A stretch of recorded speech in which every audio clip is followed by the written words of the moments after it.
দর্শক, খবরের কাগজে স্বাগত জানাচ্ছি। আমি মাহফুজ বকুল। আমি এখন রয়েছি লালমনিরহাটের আদিতমারি উপজেলা তিস্তাপাড়ে। ৪৮ বছর ধরে এভাবেই ঠান্ডা করে আসছে। যমুনা ফ্যান ৫ প্রজন্মের ফ্যান। আপনাদেরকে নিশ্চয়ই আপনারা জানেন যে তিস্তাপাড়ে গত ৩ থেকে ৪ দিন ধরে কিন্তু টানা বৃষ্টিপাতের ফলে এবং এই রংপুর অঞ্চল এবং ভারতের অংশে টানা বৃষ্টিপাতের ফলে টানা ৩ দিন কিন্তু প্লাবিত হয়ে ফেলেছিল। এর ফলে তিস্তা এলাকার প্রায় অর্ধলক্ষাধিক মানুষ তারা কিন্তু প্লাবিত হয়ে পড়েছিল। তাদের দুর্ভোগের কিন্তু শেষ ছিল না। গতকাল রাত ১২টার পর থেকে কিন্তু তিস্তাকে যেহেতু ফ্লাশি নদী বলা হয়, অর্থাৎ তিস্তার পানি খুব দ্রুত আসে, দ্রুত নেমে যায়, যার কারণে গতকাল রাত ১২টার পর থেকে পানি কমতে শুরু করলে এবং খুব দ্রুত সময়ে কিন্তু পানি কমে যায়। এখন আমি যে জায়গাতে রয়েছি, গতকাল কিন্তু এখানেও ১ বুক পরিমাণ পানি ছিল এবং পানি নেমে যাওয়ার ফলে বন্যা পরবর্তী যে দুর্ভোগগুলো সেগুলো কিন্তু প্রচণ্ড আকারে দেখা দিয়েছে। আমি যদি আপনারা নিশ্চয়ই দেখছেন যে এখানে কিন্তু তিস্তাপাড়ে সাধারণ মানুষ তারা কিন্তু খুব বেশি ভোগান্তিতে পড়েছে। তিস্তাপাড়ের যে বাড়িঘরগুলো রয়েছে এগুলো কিন্তু তারা চেষ্টা করছেন রক্ষা করবার, যেহেতু তীব্র ভাঙন দেখা দিয়েছে পানি কমার ফলে। হয়তো পানি আরও কমলে আরও হয়তো তীব্র ভাঙন দেখা দেবে। এবং আমি একটু তথ্য দেই, এই লালমনিরহাটের আদিতমারি উপজেলার মহিষখোঁচা ইউনিয়নের এটি বাহাদুরপাড়া এলাকা, এর পাশে গরিবুল্লাহ, খুনিয়াগাছ, রাজপুর, তিস্তা, এই এলাকাগুলোর নদী পাড়ে কিন্তু তীব্র ভাঙন দেখা দিয়েছে। এবং পানি উন্নয়ন বোর্ডের যারা প্রকৌশলী তার সাথে কথা হয়েছিল, তিনি যেমনটি বলছিলেন যে খুব দ্রুতই তারা চেষ্টা করছেন এই এলাকাগুলো, ভাঙন প্রবণ এলাকাগুলোতে জিও ব্যাগ, পলিব্যাগ দিয়ে ভাঙন রোধ করবার। এর পাশাপাশি সাধারণ বানবাসী মানুষদের সাথে গত দুদিন ধরে যে চিত্রটি পেয়েছি, তারা বলছিলেন যে তাদের যে এই বন্যা পরবর্তী যে দুর্ভোগগুলো সেগুলো কিন্তু বেড়েছে এবং বন্যার সময় যে পানিবন্ধ হয়ে পড়েছিল, পাকা রাস্তার উপরে হাঁটু পরিমাণ পানি উঠেছিল, বিভিন্ন লোকালয়, নিম্নাঞ্চল সেগুলো কিন্তু ডুবে গেছিলো এবং বাড়িঘরে কিন্তু পানি উঠেছিল, যার ফলে সাধারণ যে মানুষ তাদের চলাচলের যে ব্যবস্থা, রান্নাবান্নার ব্যবস্থা, গবাদি পশুর গোখাদ্য, স্যানিটেশন, বিশুদ্ধ পানি সব মিলে কিন্তু তারা দুর্বিপাকে পড়েছিল। বর্তমানে পানি নেমে গেছে, কিন্তু বন্যা পরবর্তী যে দুর্ভোগ সেগুলো কিন্তু রয়েছে। মানুষজন ইতিমধ্যে পানি বাড়িতে ফিরতে শুরু করেছেন।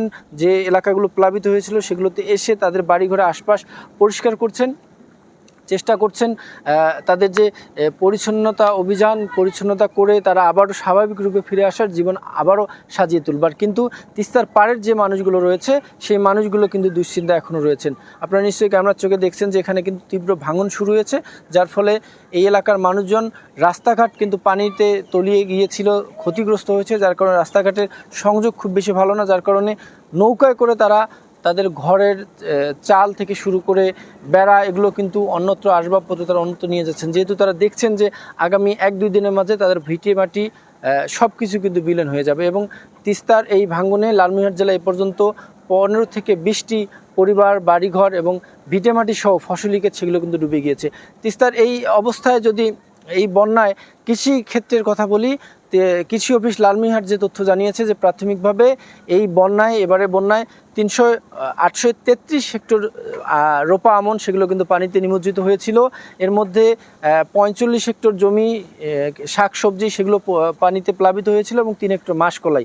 সব মিলে সাধারণ মানুষের, কৃষকের, তিস্তার মানুষ, লালমনিরহাটের এই তিস্তাপাড়ের বিশাল জনগোষ্ঠী তারা কিন্তু প্রধানত নির্ভর করে কৃষিকাজের উপর এবং গবাদি পশু পাখি লালন পালনের উপর। এবং এই বন্যায় 2 সেক্টর নিয়ে তারা কিন্তু খুব বেশি বিপাকে পড়েছেন এবং এই কৃষিক্ষেত্রে বিশাল কিন্তু ক্ষতির শঙ্কা করা হচ্ছে। যদিও বা কৃষি অফিস বলছে যে বন্যার পানি পুরোদমে নেমে না যাওয়া পর্যন্ত তারা কিন্তু বলতে পারবেন না ক্ষতির পরিমাণ। এবং আমি দেখেছি এলাকাগুলোতে, প্লাবিত এলাকাগুলোতে পানি নেমে যাওয়ার ফলে কিছু কিছু জায়গায় কিন্তু এই ধান গাছগুলো আগা দেখা যাচ্ছে, বাকিগুলো এখনও ডুবে রয়েছে। তবে ধারণা করা হচ্ছে যদি এই পানি আরও 2-1 দিন অব্যাহত থাকতো তাহলে হয়তো এই গাছগুলো পচে যেত। এবং ত্রাণের বিষয়টা যদি একটু বলি, এই জেলার মানুষ প্রায় 50,000-এরও বেশি মানুষ প্লাবিত হয়ে পড়েছিল।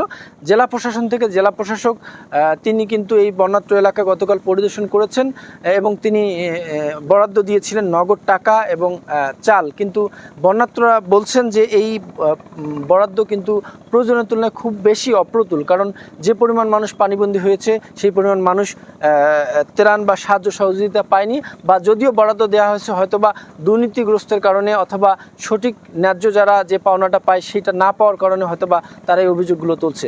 পাশাপাশি পানি উন্নয়ন বোর্ডের লোকজনের সাথে আমি কথা বলেছিলাম একটু আগেও।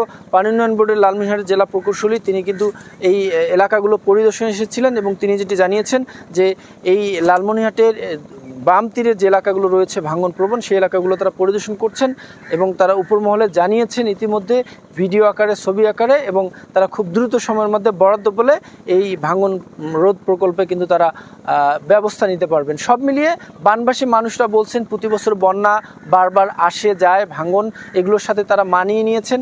আবারও বন্যা নেমে গেল, আবারও হয়তো তারা নতুন করে গুছিয়ে নেওয়ার চেষ্টা করছেন, জীবন নতুন করে সাজাচ্ছেন, কিন্তু আবারও হয়তো বন্যা আসবে। তাই তাদের দাবি এই তিস্তার স্থায়ী সমাধানকল্পে তিস্তা মহাপরিকল্পনা বাস্তবায়ন করা হোক, এবং সেটা যদি খুব বেশি সময় লেগে যায় তাহলে দ্রুত সময়ের মধ্যে সমন্বিতভাবে তিস্তার খনন করা হোক, যাতে তিস্তা খনন করা হলে বিস্তীর্ণ চরাঞ্চল যদি না থাকে, খনন করা হলে পানির নির্দিষ্ট ধাঁচে এই পানিগুলো প্রবাহিত হবে। তখন কিন্তু এই পানির নদীর দুই পাশে যে উঁচু এলাকাগুলো, নিম্নগুলো, সেগুলোতে হয়তো খুব বেশি সহসায় পানি প্রবেশ করবে না। তো সব মিলে লালমনিরহাটের সাধারণ মানুষ, তিস্তাপাড়ের সাধারণ মানুষ, তারা কিন্তু তিস্তা মহাপরিকল্পনা বাস্তবায়নের কথা বলছেন।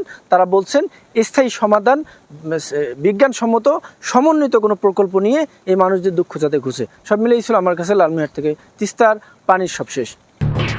এলো খবরের কাগজ, নিখাদ, নির্ভীক, নিরপেক্ষ।